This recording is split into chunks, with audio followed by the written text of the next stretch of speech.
Now we are considering small f is equals to capital F minus g. Since by hypothesis we have capital F is absolutely continuous, and from this equation we have g is absolutely continuous. Since hypothesis f and g are absolutely continuous, means f minus g is also absolutely continuous on closed interval a comma b.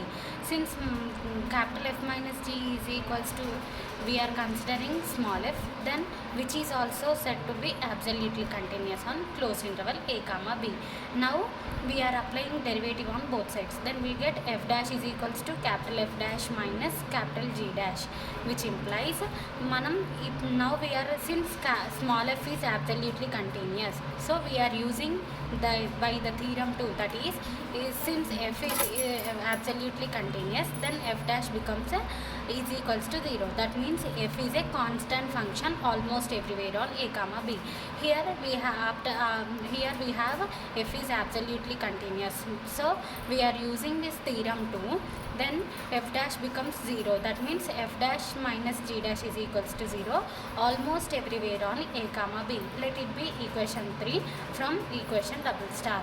Now since by theorem 2 we have f dash is equals to 0, means f is a constant function, so f is a constant function. For this we are considering f of x is equals to k for all x belongs to closed interval a comma b. Since f is equals to, we have f minus g, so which can be written as f of x minus g of x, which is equals to k for all x belongs to a comma b. Let it be equation 4. Now we are taking for x is equals to n, then this equation becomes f of a minus g of a, which is equals to k for x is equals to a. Now since we have g of a is equals to 0, since enduku anante we have g of a is equals to f dash, which is equals to 0, then g of a which is equals to integral a comma a for x is equals to a. ikkada manaki f dash over a comma x తీసుకున్నాం కదా, for x is equals to a తీసుకుంటే ఏమైపోతుంది మనకి f dash a minus a అయిపోతుంది, which is equals to 0 కదా. So for this, in place of g of a we are considering we are substituting the value 0, then f of a is equals to k.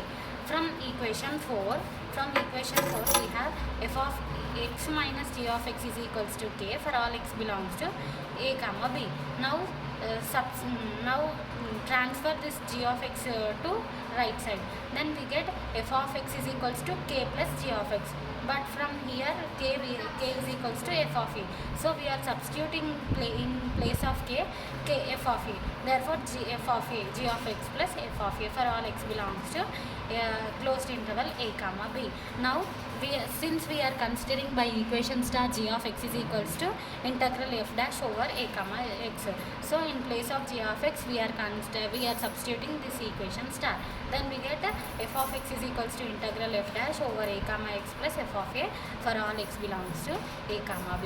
Hence we prove this theorem whenever f